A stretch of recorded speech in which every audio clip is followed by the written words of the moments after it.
in their site. I think we've called it different things, thesis site, and some of it depends on which program you're in. Right. But for your specific site, just to give me an idea, has everybody determined what their site is? We're all tied down on that. Okay. Some of you have got your own sites out to a usable scale. Some of you have not. I've gotten emails from some people I've forgotten, but they will send me a reminder email. So at this point, where everybody should be, or very close to, is you should have a version of your site with the critical information on it. And so what are the pieces of information you're going to need on this? Is to create your base map, your drainage maps. So what do we need to know on our drainage maps? We're going to need to have our contour lines, right, or spot elevations if you're really, really flat. But you'll need to be able to draw those flow arrows on your site so you know where your flows are going. What's something else that needs to be? Property lines. Property lines could be your pervious and impervious. So what that's going to include our roofs, our sidewalks, our patios. What else could be critical on our sites? Think about the plan we put together for Julie Hawley's house. Driveways, well, that'd be under our impervious, but trees. So any trees of significance?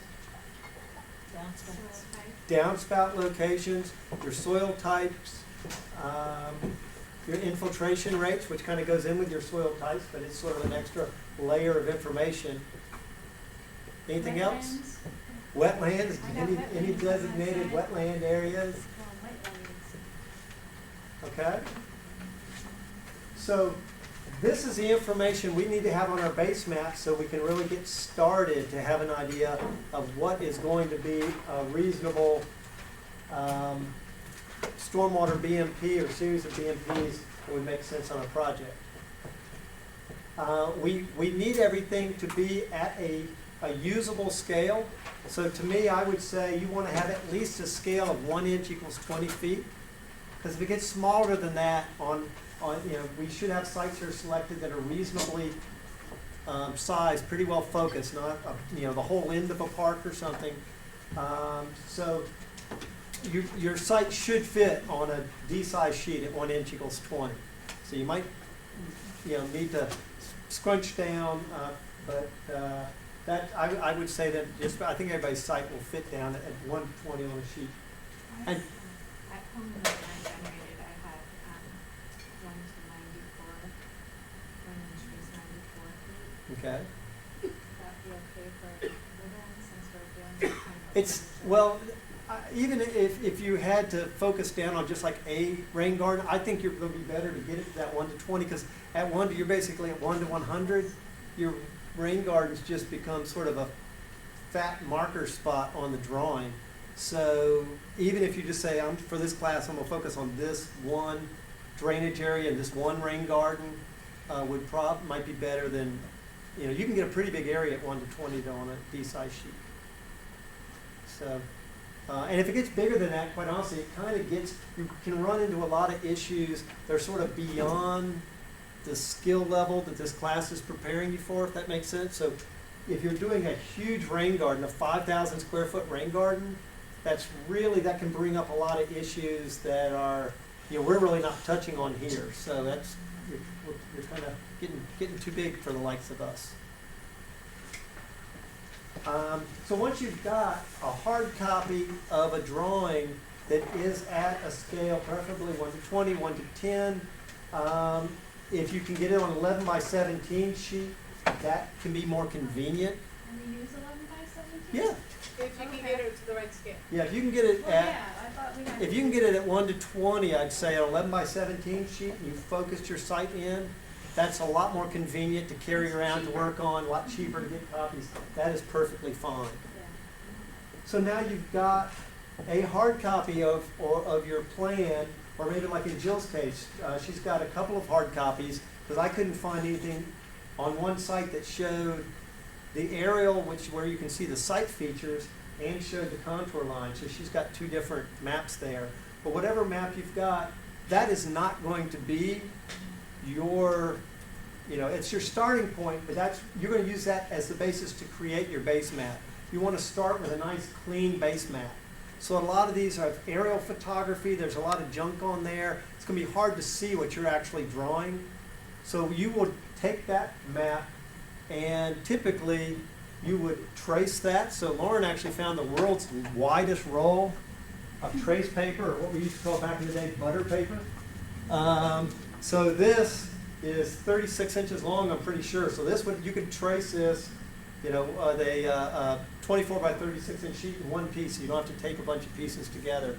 So you can take your tracing paper, lay it over your site plan, or site plans if you've got a couple of different ones, and get these features onto that tracing paper nice and clean. So you take your straight edge and you draw your building in, you drop your property lines in, and you're drawing a nice clean base map that's going to have all of this information on it.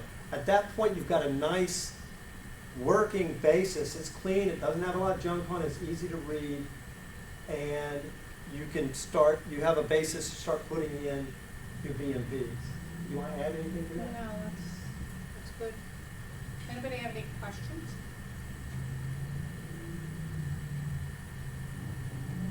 Cool. Okay, so we like that. Yes, can you explain why it's not a good idea to take your small plan to compose and blow it up and use that as your base map? Or have to line When you're blowing, a couple things happen. There's some distortion, so it may end up slightly wider and shorter than it was, so there's that. And then, a line that's a reasonable width line on a paper, and you blow it up 10 times, all of a sudden your property lines are 1/2 inch wide strips along the border of your paper. So it just, and the text is all really, funky and illegible. So what you want to generate is a nice, clean, legible, professional looking base map. It doesn't have to be absolutely perfect, but you want that nice, clean map. Then you can take, as we get into, now we're getting the skills we're starting today on what we're going to do with that as far as selecting and sizing BMPs, and that'll sort of be where you end up going with this base map. So you look at that base map, you'll, make a determination of what BMPs you want to consider, and that base map, you typically want to keep it nice and clean until you know exactly what you're putting on it. So as you're messing around with drainage areas to different, maybe I want to do a rain garden here, a permeable pavement there, you can lay another piece of trace over that you actually use as your working copy to do your sketching and your figuring on and your calculations. And then once you figured out, okay, I'm going to put a 285 square foot rain garden right here shaped like this, then once you've determined, done your design, then you would transfer that onto your final plan. So again, you end up with something that's pretty clean and neat and professional. Does that make sense? So this is going to be the basis as we're looking at these different BMPs that we're going to use to design. Okay? Cool. All right. So I think Lauren is gone. Did you go to get your presentation? You got that? I'm going to do a little demonstration of Okay. bubble diagramming, and this is how I think about doing stormwater management. Did everybody get this written down?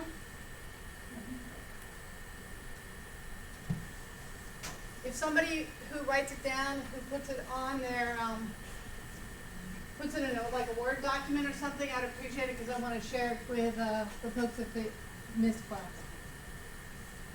Just one more comment on that, and maybe again, this is because I don't have any experience with this, but actually getting it to that scale could be a useful thing to spend class time on. It's like the Montgomery County site, you can get it to that scale, so I don't know. I guess there's two different ways to do that. One is if you've got, Okay, I'm going back up for just a second. How many other people are struggling with the same issue that Allison is? Yeah, my city's GIS is Okay, so we're going to have a little mini conversation about that in the Excellent. background so that we just stay on task. And for folks that are having this specific issue of getting something to a workable scale for them, working with the GIS layers or the plat of their property, if they can get it from the owner, then that would oftentimes be able to be available to you in a scale that's workable. So we'll talk about that off in just a little moment. Don't let me forget, okay? So, the process of creating, would you do me a favor and Yeah. find some tape and bring this up and then just tape it up to the, the process of creating what I call bubble diagram, and this is just for me the sort of beginning process.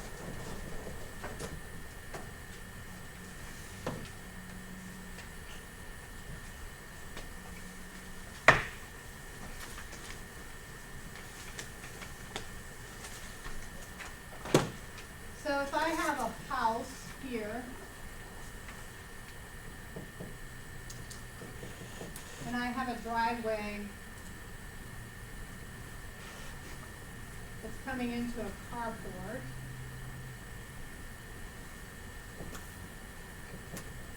and I have a large red maple tree here, and I have 6 downspouts, okay? And in the back, I have 3 smaller trees, okay? Let's just say for sake of this, they're river birches, all right? So, what I'm going to do when I first start this process is what, I already gave you that sheet. I gave you the sheet on doing the site analysis when you go out on the site, all right? And you've shown, and let's just say that I have a contour line that's coming through here. All right, and one more that's kind of coming. So,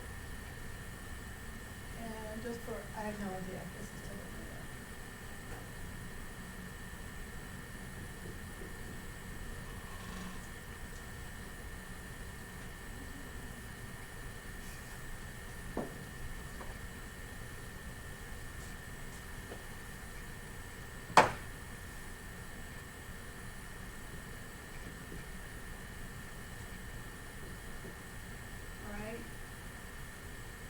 So we know that the water is draining like this. This is one of the first things that I'm going to do, is I'm going to put my float arrows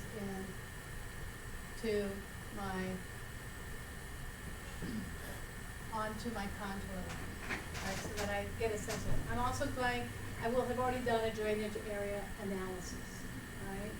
You already have been shown how to do drainage area analysis. You figure that out for the rooftop, the carport is the same thing, impervious surfaces, etc. Right? So the first thing I'm going to do is I'm going to determine what my critical root zone is for each tree.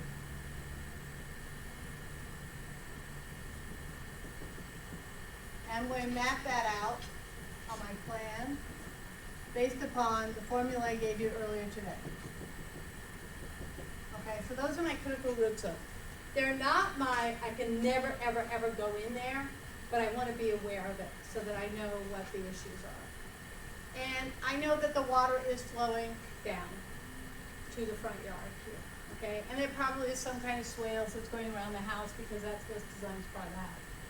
So here I have this, and I have an impervious driveway here. So these are the observations that I've made about the site. This is after you've generated your base plan. You can make a couple copies of it so you can play around with it. So when I'm starting to think about how do I want to make this design, how do I want to create a design that's really functional here, and I don't know if you mentioned this in your videos online, but the rule of thumb is that you don't put rain gardens within 10 feet of the foundation of a house, okay? You can, but you need to know what you're doing, okay? And we do it, but you need to know what you're doing. So you don't put rain gardens within 10 feet of the foundation of the house. Can somebody explain to me why that might be? Water. Right.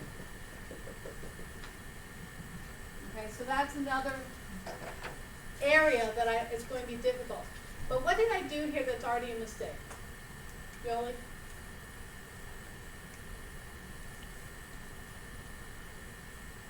Anybody? This is a carport. The foundation of the house here, actually, it doesn't matter if I put a rain garden over here so much, because that's a carport. I don't have a basement underneath it. It's the same for a Oh, garage. so if you have a crawl space, that doesn't matter, you're Yeah, if you talking have- a real, you don't mean the footprint of the house, you mean a real traditional foundation. Residential foundation. 'Cause like all our houses down are built on, Here, no, well, yeah, piers and crawl spaces, there are no basements. there are no basements. So we can get a lot closer to the rain garden. Yeah, so that's something I'm not familiar with, because I haven't Yeah. designed in the area. Maybe Chris is more familiar. You can, it's still not recommended, because if you've got clay soils and they get really wet and saturated, it can, yeah, it can compromise your foundation. So it's still a good rule of thumb to keep that 10 feet away. Most of the houses. So if a garage is on a slab, If the garage is on a slab, what is your opinion about that? same as carport probably.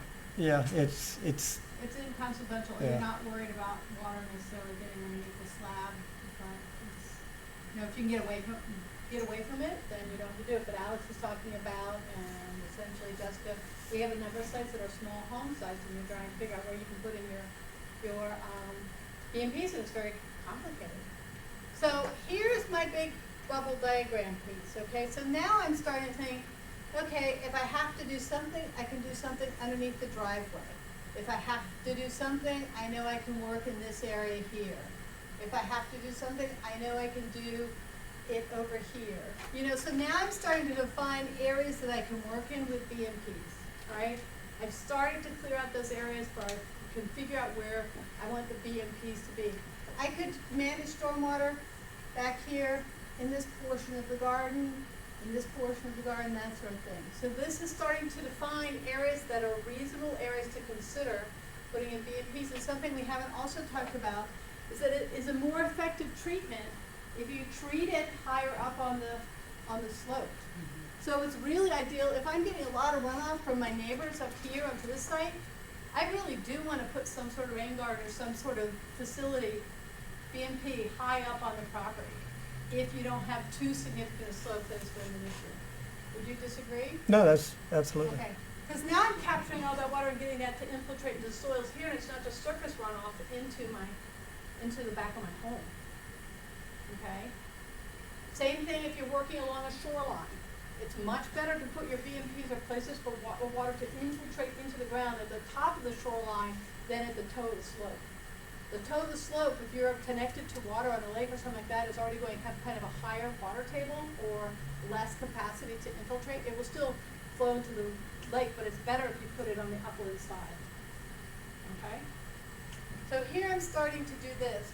And I can start to see that what's really cool for me all of a sudden on my next set of analysis is if I have an unlimited budget and can afford whatever pervious paving I want to put in, I can probably loop this, and this downspout all the way into a pervious paving situation underneath here.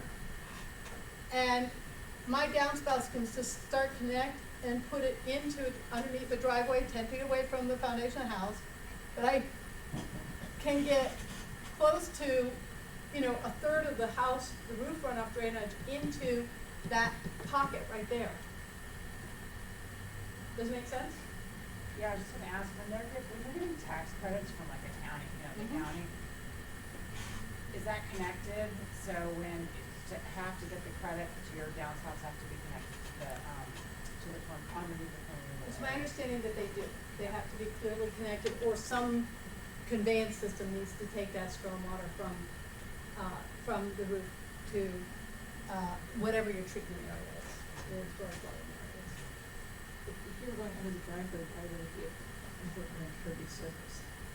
It wouldn't be, but if I want to capture all the water falling also on top of here, so I don't have to manage it someplace else, then it would be critical to have the surface be pervious and the storage area be underneath it be pervious as well.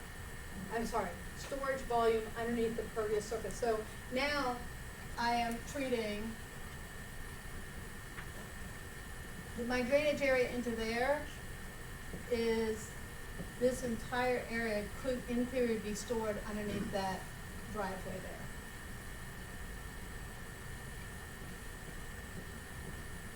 That somehow gotta be 10 feet away. It is, well, this is not really to scale, but this little red line, yeah, so Right. maybe I start my imperviousness right here, you know, so that's 10 feet away from that.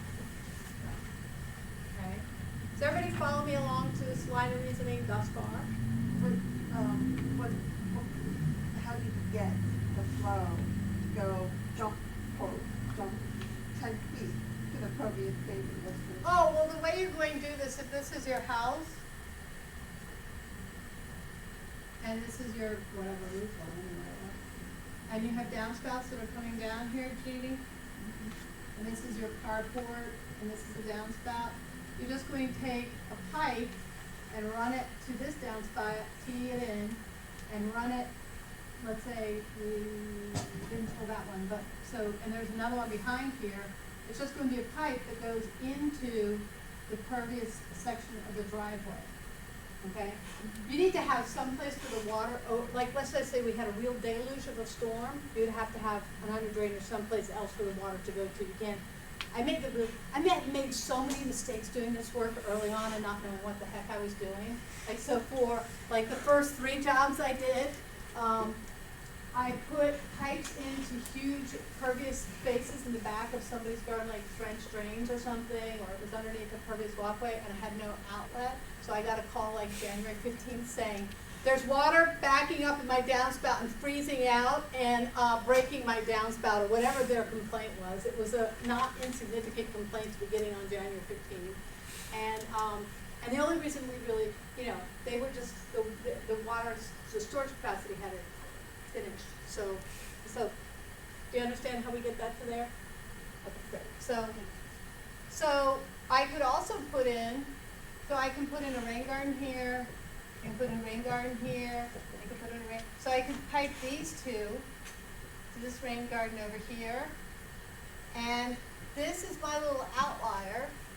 So I can either pipe it to this rain garden, and if I wanted to, and I've done this before, if this were just like the first treatment area, I can actually put the under drain into another rain garden down here. So we'll talk about that more later, which is basically called like how you put together a treatment train. Typically, when people say treatment train, they're not really talking from one rain garden to another, but it's like green roof to, yeah. So, but nonetheless, so this is a little bit difficult because this is going uphill. So I cannot take this up to there. Without digging a very deep pit. Okay? It So, doesn't seem like you could really get that bottom right on the downspout, the crossing bottom. yeah, I can get it here. I can get that one here, or I can go this one here, and go here. Okay? So the next rule of thumb that you want to put down, and when you're drawing your designs, and we'll get into this later, is that any pipe that's laid below ground needs to be at a minimum 1%, but 2% slope. Is that what we're looking for? But usually 1% is 1 to 2% yeah. slope in the direction of the rain garden. Oh? No, so if my downspout is here, and my pipe, That one, I think, underground. Yeah. Okay. yeah, underground, it has to be at a slope, so that it's literally sloping into the rain garden. I guess the other thing you'd want to be aware of is, especially for the pipes discharging to your permeable pavement, is if you're going directly into the gravel bed underneath it, you definitely need to pre-treat that water to get out the chunky stuff, the bird poop, the pollen, the pin oak leaves or whatever. On a residential scale, if you have good quality leaf screens on your gutters, that is often sufficient. There's other things you can buy that's basically a little screen that hooks to your gutter that will screen that stuff out to keep it out of the ground. But you don't want that crud to get in with the gravel because you don't have a good way to get it back out. You want to make sure you've screened the chunky stuff out of your roof water before it gets down to that gravel. so then looking at Julie's Holly's house. The first thing that you're going to do is what? Critical root zones.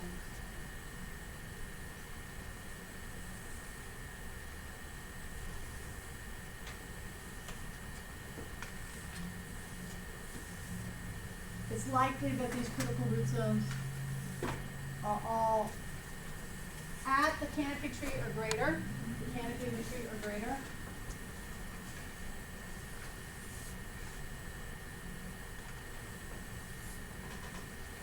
Remember, these are really big, this is on a really big slope, so that's not going to be an area that we're going to put in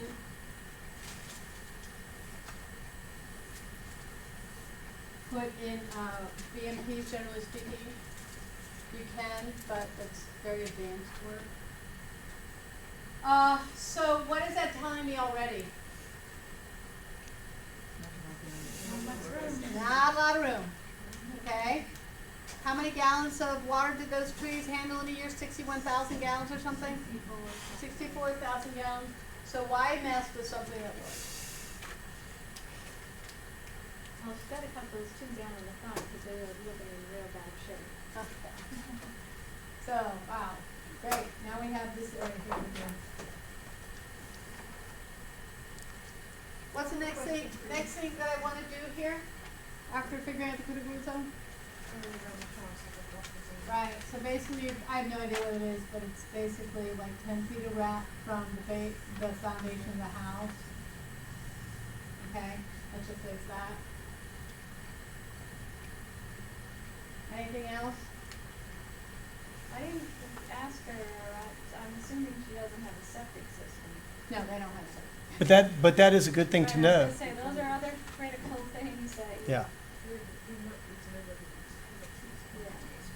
Right, so you're Yeah. definitely going to want to know where utilities are. Thank you, Alex, I did not write that down.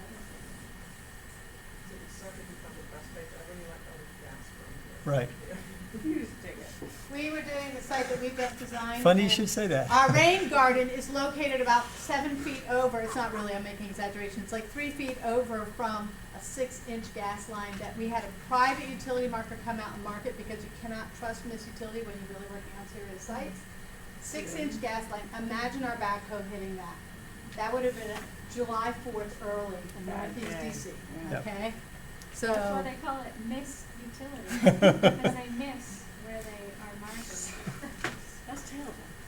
So I have a question about the tree calculation, and you said that it takes care of that many gallons of water. Are you talking about roots?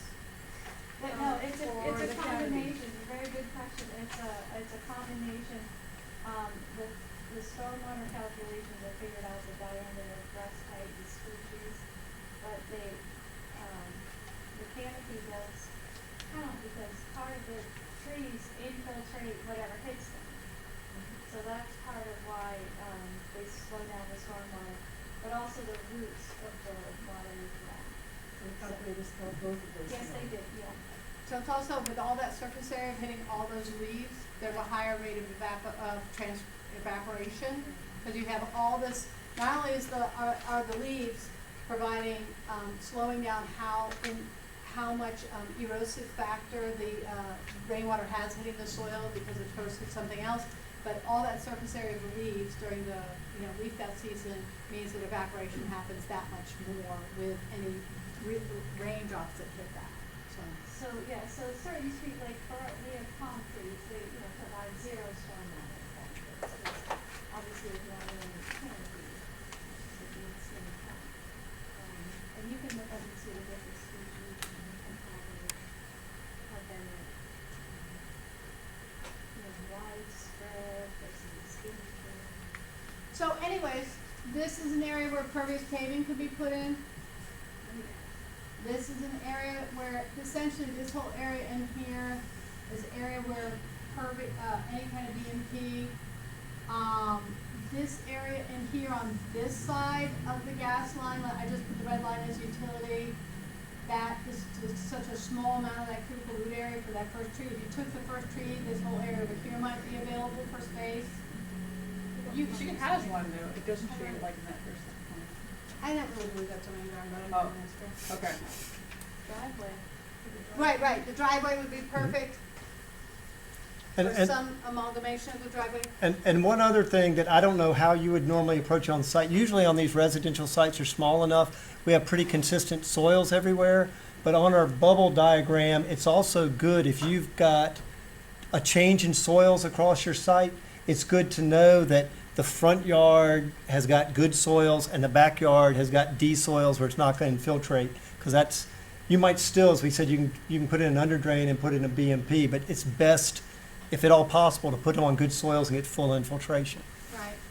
So, one of the, we've talked about this before, the worst place you can put a rain garden is at bottom of the hill.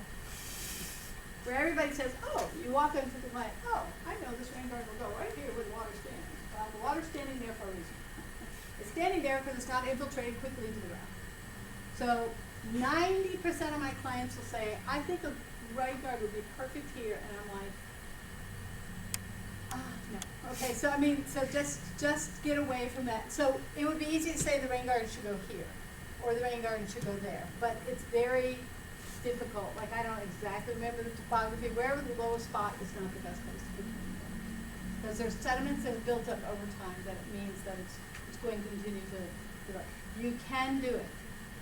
You just need to know what you're doing. At her particular house, there's also a pretty big retaining wall right behind. That's, again, something we probably usually want to stay, 5-10 feet away from. So here's the retaining wall. Well, And- there's one at the property line too, Oh, on the neighbor's over property. here. Yeah, that's a retaining wall. Yeah, so the other thing is that you, generally speaking, unless you really know what you're doing, you're not putting BMPs on the uphill side of the retaining wall because of hydrostatic pressure. The water that's seeping into the ground will go up against the back of the wall, and lo and behold, 3 years later, that wall falls down, and all of a sudden that becomes your liability. And you're saying not put On the uphill side of a large retaining wall, or expensive retaining wall, or significant retaining wall, don't put a BMP on the uphill side of it. Again, you can do it, but you need to know what you're doing, okay? But for this level of what we're teaching you, don't do it. I'm not doing it. Okay. Yes. And he'll consult with me. Okay.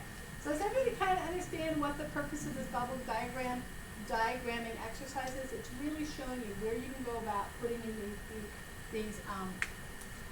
these sorts of things, these BMPs.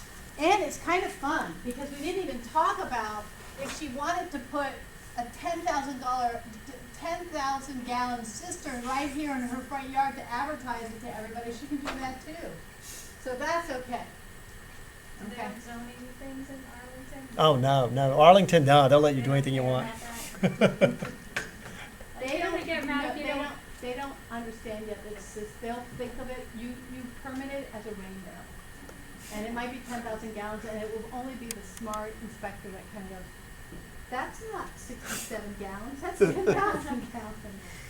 So, I've delineated out, and I've also put this up, Excuse me, should we switch the video over? yeah, let's turn it on. Mhm.